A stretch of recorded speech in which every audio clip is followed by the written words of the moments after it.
Hey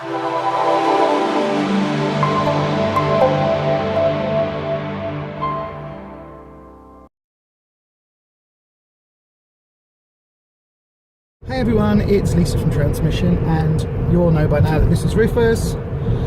Just want to point out, because we've had lots and lots and lots of people messaging and Facebook me and basically putting comments on and everything saying that I need to pay more attention to the road when I do these videos, but this is why I don't. That's the steering wheel. Pay attention. Oh, that's No, you pay attention. God, we'll get arrested or something. Gee, see what I've got to put up with. So today we are on our way. I'll put it, there you go, I'll put it back there. See, and I can do this hands-free because I've got a nice little gizmo attached to the windscreen. But today we're on our way to the Real Junk Food Project Sharehouse in Pudsey in Leeds. And we're going to see what we can pick up for people at group for Monday when we do a soup or a stew or a chilli or a sweet and sour vegetables or some kind of hot meal. Now we're only doing this through the winter months at Transmission, so sorry everybody at group, but you're not going to get stews and chilies come the summer, although we might do a barbecue in the summer because we've got a little barbecue. We can take it to group and have a little barbecue with some burgers and some veggie burgers and things. That'd be nice. Yeah, at the back. But yeah, so basically we are on our way to pick up some food. Now, the Real Junk Food Project is an amazing project. They divert food, and in previous videos you've heard me talk about it, but not on the channel. So what they do is they divert food from landfill. So the supermarkets, now you might not know this, but supermarkets write off all sorts of food. And it's food that sometimes is close to its sell-by date or has reached its sell-by date, and you all would have seen the yellow stickers and the ups and the whoops and all that stuff in the reduced sections. That's our first place we go when we go into any supermarket. We go straight to the reduced because we are now junkers. We're junkers. We do. So that is what we now. So there's a group of people that call themselves junkers, and what we do is that basically.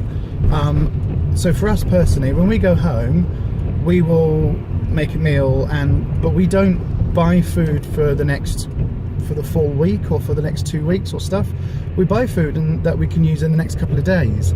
So if the food's reduced, we'll go to the reduced section in Asda or Tesco or wherever, and if they've got some butternut squash reduced, then we'll get that. Yeah, but that day it will get reduced down maybe 3 times in the day, depending on what time it is. So as it gets later, obviously the price gets lower and lower. And different supermarkets have different policies to reduction. Asda Pudsey seems to, because they're so close, they literally are sort of 2 minutes away from, well, 5 minutes away from the Sharehouse. They seem to reduce their fresh products a lot more than some of the others. By about 6 o'clock or so. Yeah. Nowadays it's like 10p, so 5p, 10p. 10p for, yeah. We got a sack of onions, a kilogram sack of, not kilogram, whatever, it's a big sack of onions for 25p. Yeah. We regularly pick up, stir fry mixes and things like that for 5p and 10p. Because they've had a brand new, obviously, lot of food come in, so any last bits, they just got to knock the price right down and just get rid of it, even though they're not going to get their money back on it. Yeah. But what they do is they'd rather sell it than bin it. Because what they do, if a supermarket sends items to landfill, it costs them £200 per tonne. Now that doesn't sound like an awful lot, but the Sharehouse, where Adam and the Real Junk Food Project then step in, and some of that food gets diverted to them. Now sometimes, as we say, it's stuff that is out of date, but we've been down there and there have been pallet loads of food that have been delivered and intercepted. And in one case, one of the large supermarkets, I won't name it because I want them to keep giving the products to the Sharehouse, but one of the supermarkets wrote off pallets and pallets and pallets of sauce mix and jars of sauces and things because the pallets got wet. They were stored outside, it rained, and by the time they managed to get them into the supermarket, into the warehouse of the supermarket, the cardboard boxes and the sleeves that they'd come in were all wet. So there were pallets and pallets, 3.5 tons of food that wasn't out of date. And this is food that is absolutely perfectly fine, except for the fact that the label on the front of it has got a bit smushed. And it was just unbelievable when you walk in and you see all of this. Now obviously we run a food bank, so as well as getting food for the meal at group during winter months. We also put some of the tins and things and the jars and stuff that we can get at the warehouse, we put them into our food bags, because the food bank in Bradford, they supply us with food, don't they? It's about, for each person, they give about maybe 3 days of food, but that's all good and well, but if you don't know how to cook, what are you going to do with those tins and jars of stuff? Or if you haven't got access to a fully working kitchen, if you've only got access to a microwave, or it's going to be difficult to produce food and to feed yourself with some of the stuff from the food bag. So we supplement that with easy stuff like some cooking sauces and stuff like that. But yeah, so overall, I think the warehouse, the Sharehouse in Leeds, as it's now called, and the Real Junk Food Project have helped us out immensely. There's a storehouse in Bradford as well, with Julie, and she helps us out a lot, hasn't she? Yes. And we do get bits and pieces for the food bank from there as well.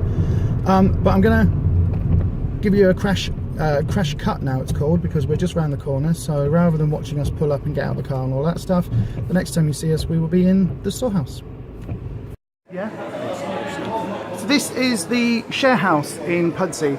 Now, I don't know if you can see, but there's a massive fridge here, and I'll show you what's in the fridge today. So there's some of this stuff we'll be taking to group on Monday. So there's lots and lots of couscous and lots of potato salad. So we're going to take some potato salad and some couscous for group, and some bags of carrot batter. Morrison's carrots. So we might do it, in fact, we could do a carrot soup. Should we do a carrot soup on Monday? Yeah? Okay. So there you go. So this is basically what we'll do now. So we'll grab some of this stuff for the group on Monday. There's also some other bits and pieces which I don't know what some of that stuff is.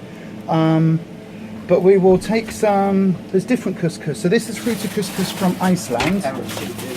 And this is also a fruit couscous, which probably came from Iceland as well. But what, sorry, I just get out of your way.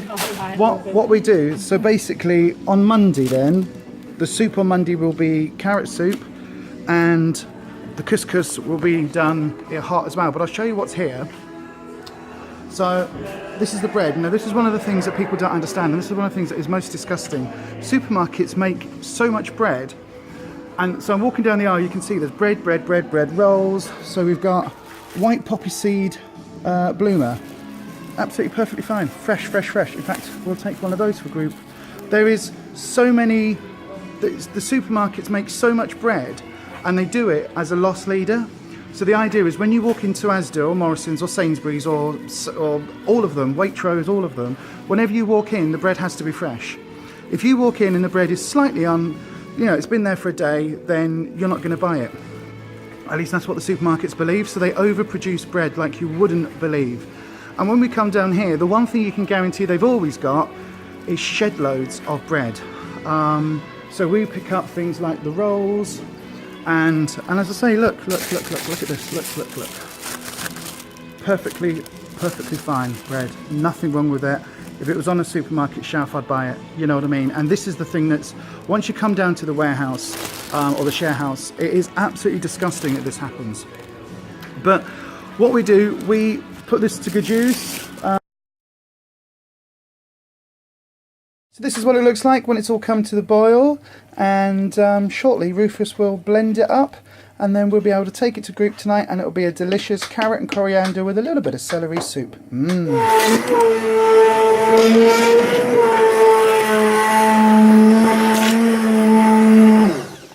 So there you go.